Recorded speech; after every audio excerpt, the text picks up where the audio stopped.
everyone, I thought I would pop on here and give you my final review on the Jawbreaker palette. So obviously you all know what this looks like. I've now done 11 looks with this. I just finished filming my 10 look video, so if you haven't seen that, I will link that up in the corner, but I didn't really go into detail on how I felt about this palette while I was doing the looks because I wanted that video to just be a tutorial. So I will tell you a little bit about how I feel about all of these shadows. I also want to do some comparison swatches to the Blue Blood because I did get a couple of requests just to kind of compare the blues in the two palettes, so I will show you that at the end of the video. But as for right now, let's just go through the palette and kind of like how I feel about the shadows in this. So I definitely have some thoughts, but overall I really like this palette. I feel like this palette works very well with how I like to do my makeup, but I can also see some people maybe not liking this formula that much. So let's just kind of go through all of the shades in this palette. I'm going to try to keep it kind of quick because there are a lot of shadows in this. So first off, let's start with the matte white. The matte white is not my favorite. It's not super pigmented, but I like it for kind of mixing into other shadows and using it to help blend out shadows with. I think it's good for that. This shadow right here, I just simply haven't used because I don't really use these kind of shadows. So next up, let's talk about the pastel. So I'm kind of going to bundle all of the pastels together. So we got this one, this one, this one, and this one, and I guess we can say this one as well. I want to say with all of these shadows, you need to put them on top of a sticky base. They're not really going to stick to your eye very well if you don't. I had no problems on my lid using any of these shadows. They also blend in really nicely to each other, but the pigmentation is going to be a lot better if you do put it on top of something that has not been set.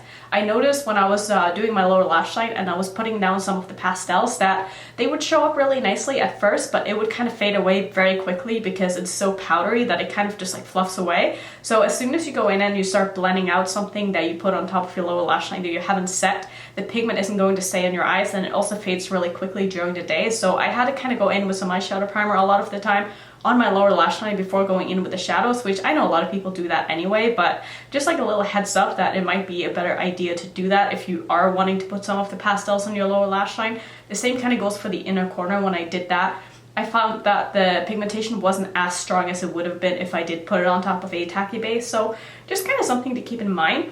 This yellow here I thought was really good. It's not the best yellow that I've ever tried, but I want to say it's a very solid yellow. I was definitely able to build it up nicely. It was nice and pigmented, it was nice and bright, and I didn't really have any issues with it at all. The orange and the red are probably some of my favorite mattes in this palette. I thought they were amazing. The matte red is so red, so pigmented, goes on so smoothly, not patchy at all, super easy to work with. Love that shadow so much. The same goes for the orange, really easy to work with, super nice, super pigmented. This corally shade here is also really, really beautiful. This shimmer, I absolutely love the shimmer. This is one of my favorite shimmers in this palette. It's really, really shiny and pigmented and intense, and when you spray this, it becomes really nice and foil, and it's my favorite kind of shimmer formula. Speaking of shimmer formula though, this one right here is just, it's not my favorite. This is called Jawbreaker. It's a very, very light kind of golden shade. Let me try to swatch this for you because I found that to be very powdery and it just didn't really do much of anything. Like, that is me really pressing on a lot of pigment, and when you try to do that on your eyes, obviously, like, I don't use my finger to apply my shadows, I use a brush, and so it becomes even more diffuse, and there's just not really a lot there. I mean, I was expecting a little bit more from this shadow. I even tried spraying it. I didn't feel like I got that much out of it. So for me, that shadow was a bit of a dud, and I wouldn't really use that for anything else than my inner corner. So I don't know if that's what it was intended for. I could see it being really good for like a face highlight as well, but I haven't tried that yet. So I was a little bit disappointed in the shadow because for me, Jeffree Star's shimmer formula has always been like really nice and intense, and I didn't feel like I got that from this shadow. So I don't know what his intention with this was, but I personally just wasn't the biggest fan of this shade, I guess. And I actually think that one of the shades that I haven't used in this palette is this red shimmer. I don't know, I just never really got around to using this. I suppose it's more of like a raspberry. It's really, really pretty. It kind of goes with this one. I feel like these are very similar. Could make a really good like monochromatic smoky eye or something like that. But I just never got around to using it. It just wasn't a shadow that I kind of gravitated towards. I feel like also with my hair color, I tend to not go with colors that are super similar to my hair color right now because I feel like it's just a little bit too much, and like my hair is so close to my eyes that it sometimes just gets a bit overwhelming. So I prefer sticking to colors that kind of contrast with my hair rather than, you know, ghost with my hair. So that's the only reason why I haven't used this shadow yet, but I can imagine it being really nice. It seems like the same kind of shimmer formula as the Pink Up Hair that I swatched earlier. These, I mean, they feel the same, so I would imagine them being the same on the eyes as well. This orange shimmer absolutely stunning. Super nice and foiled, super easy to work with, picks up beautifully on a brush. I mean, honestly, all of these shimmers pick up really nicely on a brush. One of my biggest pet peeves when it comes to shimmer formulas is when they don't pick up on a brush and people tell me to use my finger, and I'm like, I don't want to use my finger. I'm sorry, I don't do that. It's not my thing. So I really appreciate shimmers that I can easily pick up on a brush, and I felt like all of the shimmers in this palette were really easy to work with. So I honestly love all of the shimmers in this except for the Jawbreaker one, which I just thought was a little bit lackluster. And if you love the shadows that I don't necessarily love, there's nothing wrong with that. We all have different opinions and we all have different things that we are looking for in eyeshadow palettes. So just because I like something that you don't like or the other way around, that is totally fine. So don't come at me. So let's move on and talk about this green now. The green was not my favorite shade in this palette, I gotta be honest. I thought it was a little bit, how do I say this? It's not as pigmented as I expected. I really tried to build it up, but I didn't feel like I really got it to the point where I wanted it to be. I never felt like I got it to be as vibrant as it is in the pan. And yes, I know I didn't use a white base for any of the looks that I did, and if I did, it probably would have shown up more, but I don't really like using a white base, and so I just don't feel like you should have to use a white base with shadows like this, because I have palettes with greens in them that are just better and more pigmented than this green right here. I do like the tone of this green a lot though. I just wish that it was a little bit better. I don't know, it wasn't my favorite. And the same can also be said for the blues. I thought that this blue right here in particular was a little bit hard to work with. Even just putting it into my crease and trying to blend it out and build it up, it took a long time to build up. It was a little bit hard to blend. It's what I'm wearing in my crease today, and it actually took me quite a bit of time just to get the crease color to be the way that I wanted to. So for that reason, it's not my favorite color, but I feel like with all of these shades, as long as you work with it, it's going to turn out good in the end. You know, you just have to be a little bit more patient and you have to build them up a little bit more. They do build, but it just takes a little bit longer. So at least they build and they don't fluff away like some shadows that aren't that pigmented do. I do find that you can get these to be very pigmented if you're just patient with them. So that's definitely how I felt with this blue here. It was a little bit hard to work with, but in the end, you know, it turned out pretty good. So I can't really complain about it because I did get it to be the way that I wanted it to look. This red here, did I use this raspberry? I honestly don't think I used this shade either, but I would imagine it would be very similar to the red up here. I don't know why I didn't use this, to be honest.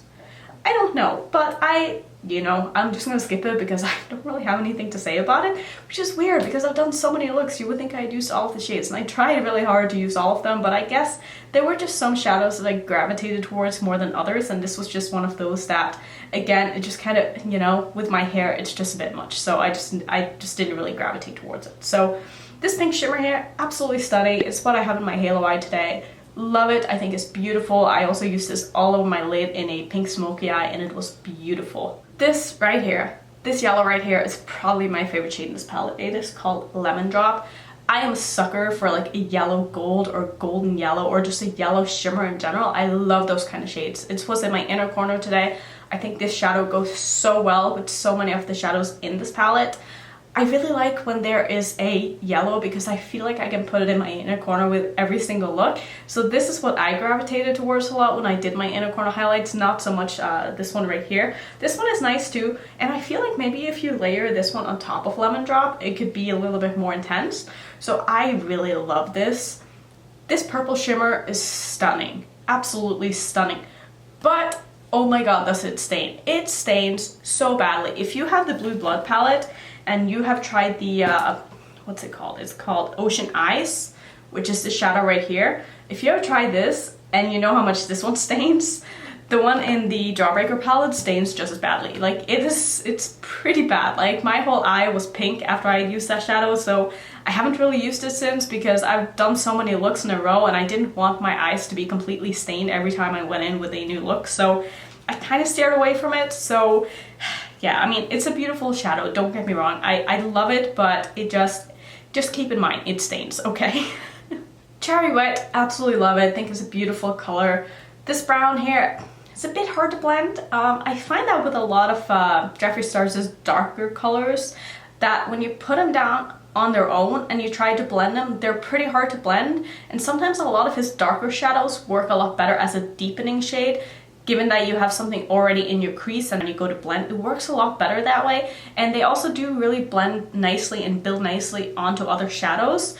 but on their own, they're a little bit hard to work with, and that's exactly how I felt about this darkest blue down here as well. Delicious. It works really well as a deepening shade, but using it on its own and trying to blend it out, it's a little bit hard to blend. So if you want to go in with some of the darkest shadows, like as your only crease color, you might want to set your eyeshadow primer, which I don't really do that very often. So sometimes when I try doing that with Jeffree Star's very dark mattes, I have a little bit of a hard time working with them.